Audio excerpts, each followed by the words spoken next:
What's up, YouTube? Today is May 25th and I am currently on my way to go get my bod pod test done. Now, a bod pod test is a way to measure your body fat, and I'm pretty sure it's considered the most accurate way to measure it. Really excited to go get it done, and I'm going to take you guys along with me to get it done and see what my results are. I was not allowed to eat or drink or exercise excessively / sweat for 2 hours prior to the appointment. So my appointment's at 10 a.m. and right now it's 9:16 and I am very hungry. Okay, so I'm here I'm walking over to get into the place where I'm going to get my bod pod test, and it's in this little fitness center, I think. I don't know, a bunch of doctor's offices, and it's actually pretty poppin' here. They have valet parking, there's a ton of people here, very interesting. I didn't know doctor's offices got this busy, but I'm gonna head in now and stop vlogging while I'm walking across the street so I don't get run over. Looks like YouTube video.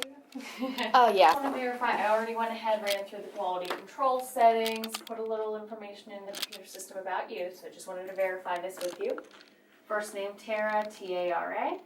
Last name Bokum, B-O-K-U-M.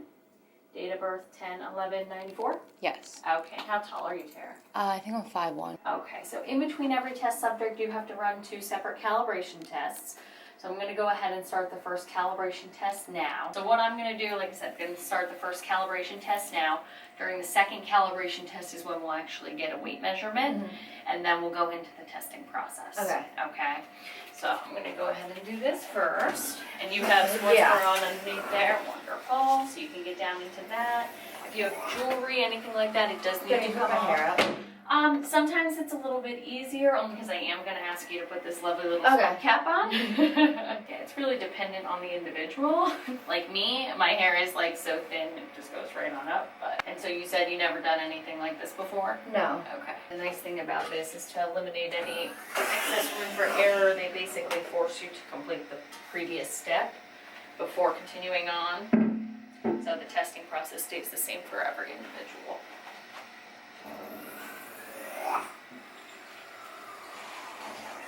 Okay, when you're ready for me, you get to step on that black scale there. Just stay nice and still. I will let you know when to climb down. Okay, you can take a step back. Doesn't tell me yet. Everybody's next question. I get to give you that lovely little swim cap. A little swimmer. And it might actually be easier. I don't know if you can, but if you bring your bun down a little bit, just so that we can try to eliminate this extra air pocket that's right here. Oh, okay, yeah. There we go. That's definitely better. Thank you. Like I said, it's just better to... So that was pretending to be my weight for in there? So what this is actually a calibration cylinder. So there's a certain volume within this cylinder. So to ensure that the machine is functioning properly, what they do is they actually run a test to make sure that the same amount of volume is taken up that the cylinder contains. Okay, yeah. So, yep, it's just a calibration method. Okay, so you get to take a seat. It had you come in, it looks like 113.1 as far as your weight is concerned. So if at any time during the testing process you want to get out of the chamber, there's a little green button that lights up behind your leg there. All you need to do is hit that green button and that will actually unlock the magnets that are going to be holding you in. Okay.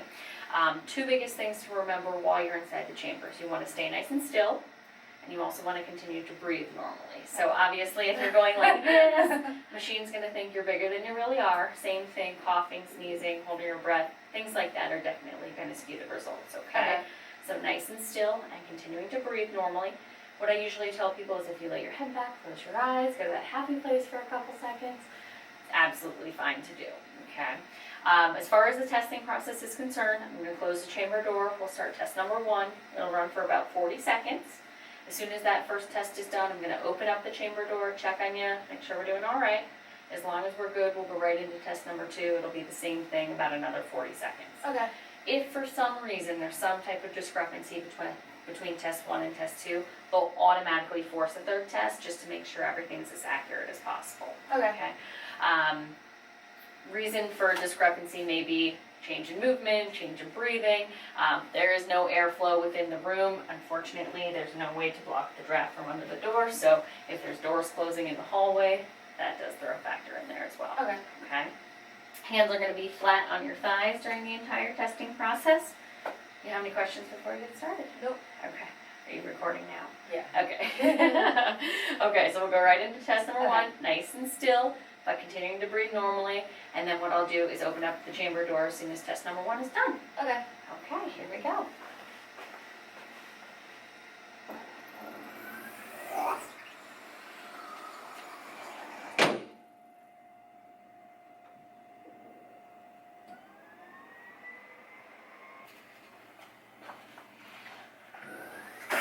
That was test number 1, not too bad, right? No. Okay, so we'll go right into test number 2, exact same testing process. Okay.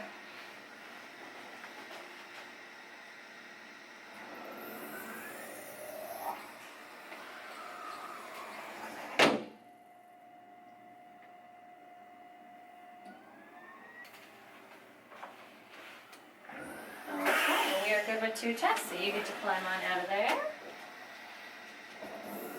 I can take that swim cap from you. Thank you. And then the only other thing I get to put into the computer system is a daily activity level, how you would consider yourself sedentary, low activity, active, or very active.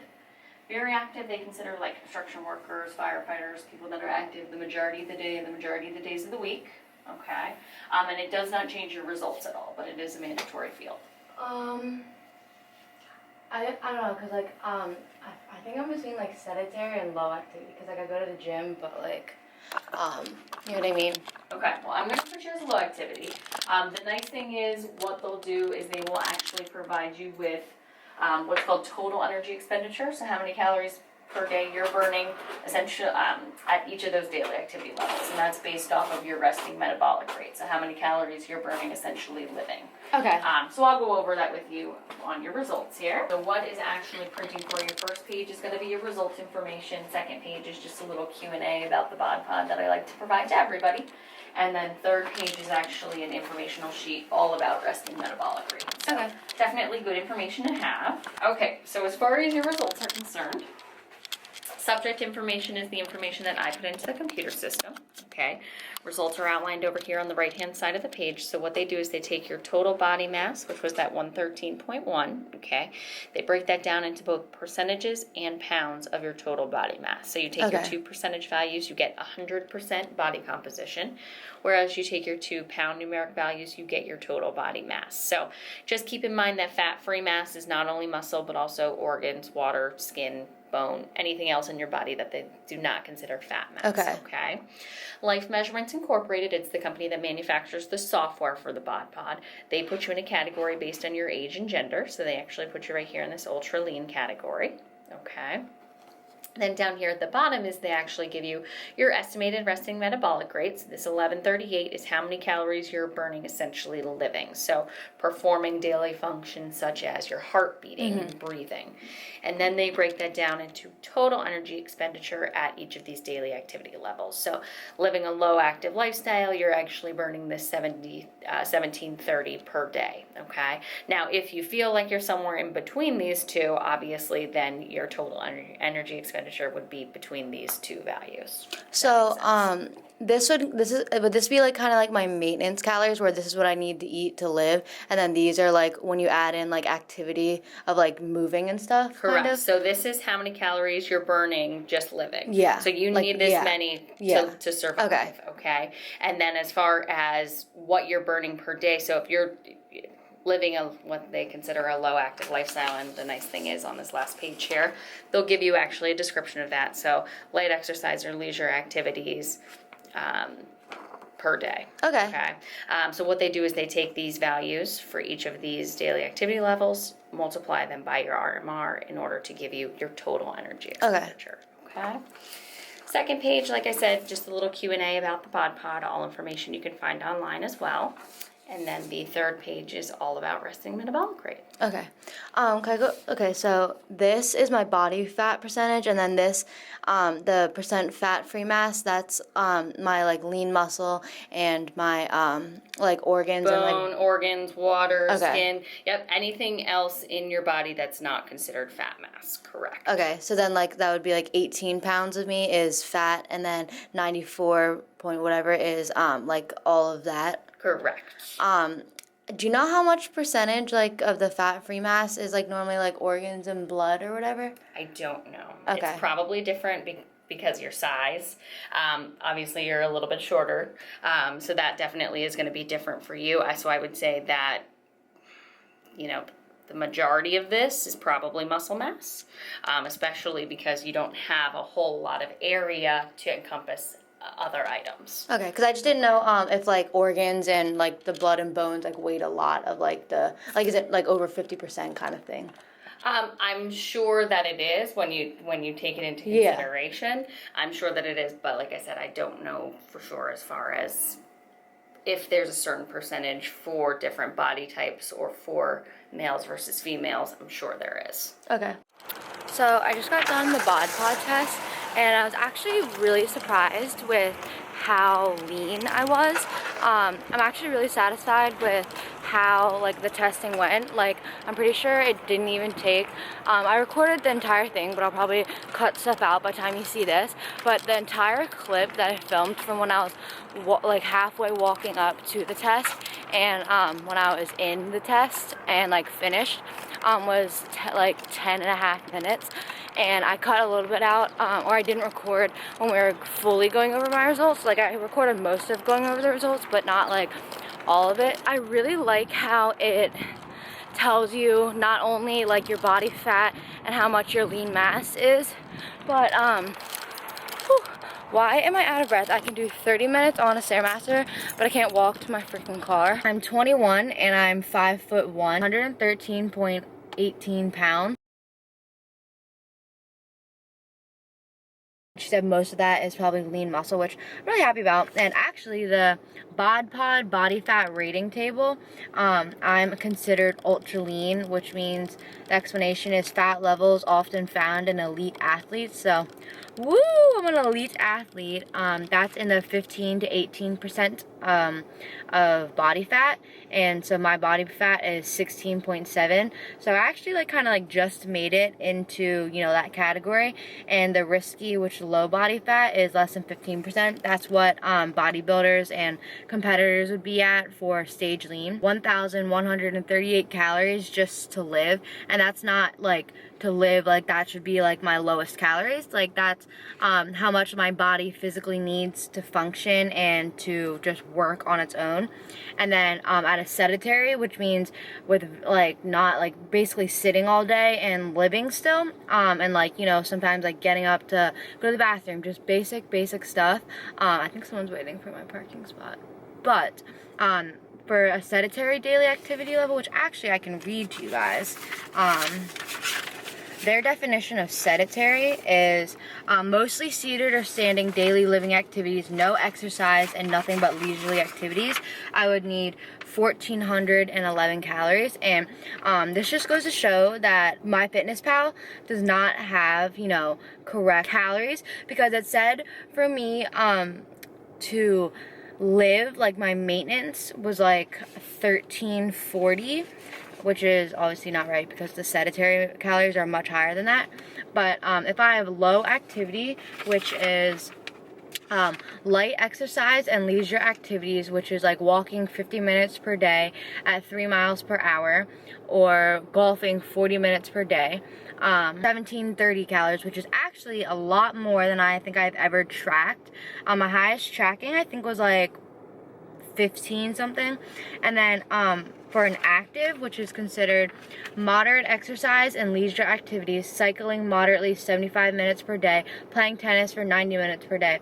So I think if I like had practice and I went to the gym, I would need 1,980 calories. And then for very active, which I actually think is heavy manual labor job or heavy exercise and leisure activities, example jogging 75 minutes per day or playing basketball 60 minutes per day, which actually I think very active would fall into when I was for World's Prep, when I was sprinting and have practice, or when I do my like 2.5 like really intense gym sessions.